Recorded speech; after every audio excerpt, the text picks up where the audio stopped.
Seeing a snake in the house is not a problem. The problem comes when that snake disappears.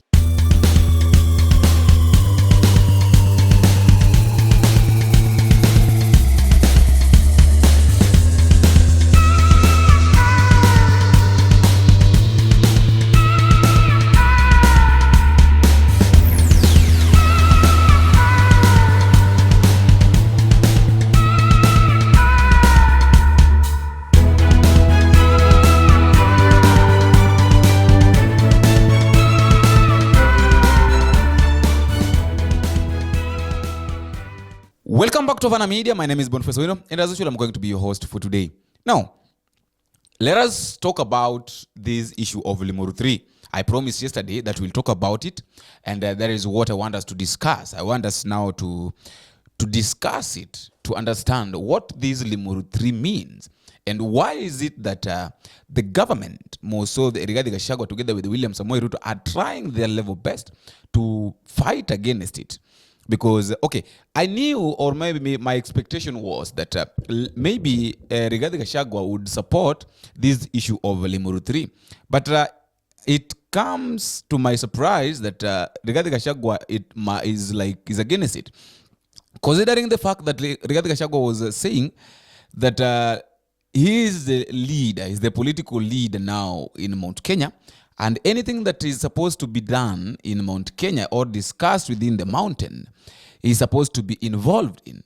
When he was saying that let Martha Karua together with Kioni go see him so that they can talk about the issues of the people of the mountain, instead of going to disturb the Limuru people making a lot of noise during this time of flood. I want us to listen to what Rigathi Gachagua was saying concerning this issue of Limuru 3 that has been discussed by Martha Karua together with Kioni. Let my sister mother come. Let Jeremiah Kioni come. Instead of coming to disturb the people of Limuru when we are having floods, we are having many challenges. We have an office. It is not only Rigathi Gachagua who is against this issue or this conference of Limuru 3, which is going to take place on 17th this month. That is probably that will be on a Friday, if I'm not wrong. So there are also some leaders who are against this Limuru 3, and I want you to listen to the way they are saying. Some of them are saying that if Raila Amolo Odinga was not working with William Samoei Ruto, but right now they are working together, what is the need of hosting or holding the Limuru 3 conference? Listen to them. Alioa mama yako ndio nani? Ndio baba yako. Kwamba hii nchi iko na kiongozi na tuko na driver. Driver ambaye ni William Samoei Ruto. Sasa mimi nashindwa. Sisi tulikuwa Azimio, hata baba. Hamjaona baba kila siku hizi na Ruto.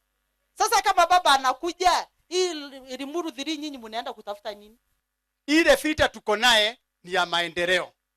Ile vita tuko naye ni kujiuliza kama tutapeleka Kenya kutoka kikao moja kwenda ile ingine, ama tutapiga hatua moja kwenda ile hatua ingine.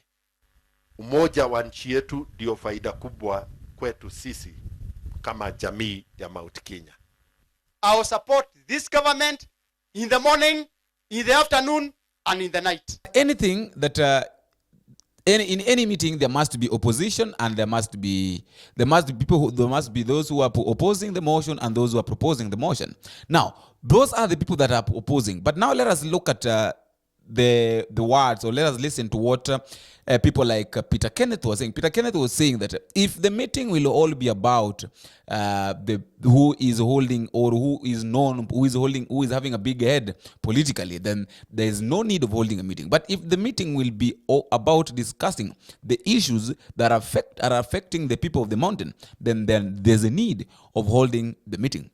And also, Nderitu Mureithi said that the main agenda of this meeting, the main agenda of this Limuru 3 meeting, is to discuss the way forward of the mountain and of the political of the people of the mountain, its politic and her way forward. Listen to Nderitu and Peter Kenneth the way they were saying. Therefore, if people are going to discuss issues that affect the mountain, yes. But if it is issues to do with who has the biggest muscles in politics, then the agenda is not the same. Something somewhere seems to have gone awfully wrong. And so this Limuru 3, which is involving all peoples of this community and region, is about to address what is the problem. And when we address what the problem is, then we shall sit down and look for solutions. A section of Mount Kenya leaders, elders, held a meeting and they said that the Limuru 3 meeting should continue or should go on, and they even blessed people like Keoni together with Martha Karua, saying that the agenda of the Limuru 3 is to discuss the issues that are affecting the people of the mountain. So, number 2, we want to say that a lot of fear has been expressed or intimidation to the organizers and to anyone who intends to attend.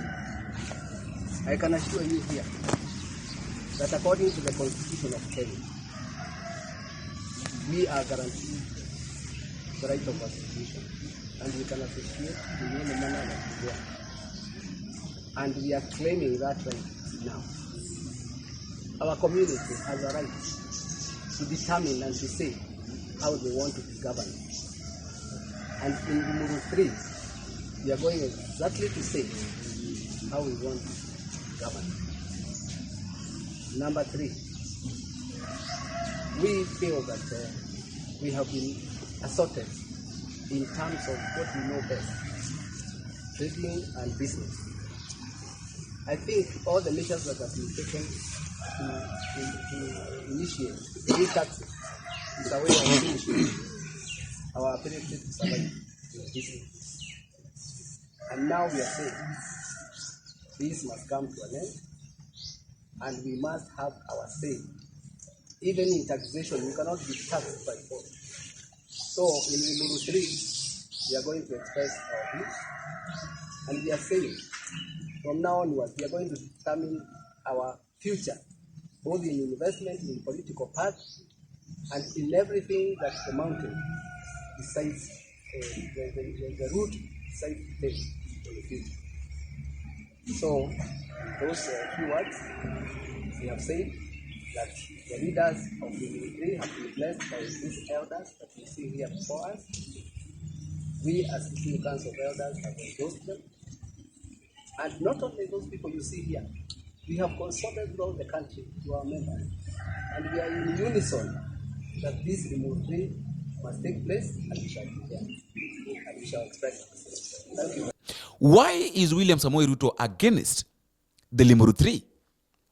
Here is the reason. Reason number 1. William Samoei Ruto, that is the President of the Republic of Kenya, is against the Limuru 3 meeting simply because he knows very well that if these people come together, if the people of the mountain come together, and after coming together, they will decide to appoint one of their own who will lead, who is going to lead them politically. And the main reason, I told you in one of my videos, the main reason as to why William Samoei Ruto decided to ban the Jubilee Party was because he did not want any political party to become strong, to emerge in Mount Kenya. So the fear is, if these people come together and meet, they will develop one political party, and they will have a say in the mountain. They will have one person who is going to represent them in everything that they're going to do politically. And me as the president, I will not benefit. In short, the people of the mountain will concentrate too much on this political leader other than him. It was very well. If at all these people are going to meet, they are going to discuss how they can form their own political party. Because let us take a look at this.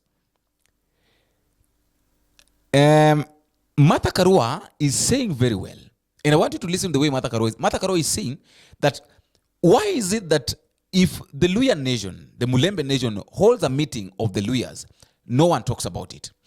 The Luo nation, if the Luo nation holds a meeting, no one talks about it. If the people from the coastal region, the people of the Somali holds a meeting, no one talks about it. Even the people from the Rift Valley, if they hold a meeting, no one talks about it. But when the people of the mountain holds a meeting, it's like now it's a topic of the day. Why? This is my reason. When the people of the mountain holds a meeting, it becomes a disturbance and it becomes a problem even to the president himself, because all these regions have got strong political parties.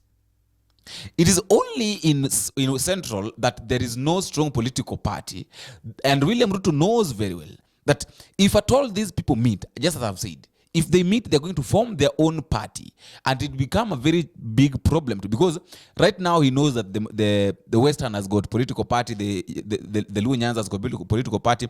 People from the coastal knows that he knows very well that these are the people. These people also have their political party, and it is only in central that there is no any political party that can be a problem, and he knows that if these people meet, this party that is going to be formed can be a threat to me coming 2027. Did you seek to interview the Mombasa people when they met early last year to talk about the welfare of the region? Have you asked the Mulembe Nation or the Luo Nation why, or even the Kisii Nation, why they are meeting as communities, or the Kalenjins? And you could do well asking Dr. William Ruto why they meet as the Kalenjin. I think we must not, yes, and the Somali community, we must stop, even as the press, fueling to the idea that when Mount Kenya meets, it's about tribe. It's about harming the interests of others. I've already explained. And we have issues that are peculiar to us. For instance, which other community in Kenya has ever had their elders arrested for going to a cultural shrine? We had our elders arrested in Murang'a last year, end of last year, for going to the Mukurwe Wanyakathanga, where we believe is the origin of the Kikuyu. So tomorrow, do we know what will happen when the Embus go to their own cultural thing? So we have things that we want to talk about. Some are peculiar to us. Others relate to us and the rest of Kenya. And I would want to say that when Dr. William Ruto was looking for votes, he concentrated on Mount Kenya, and the number of times he went there on forays, even now, are uncountable. We can see what his administration is trying to do to prevent us from coming together. We also have peculiar things, like the invasion of the Bibi farm by grabbers, and his name has been mentioned in it. And now they are not allowed to meet. They had a prayer meeting, it was disbursed.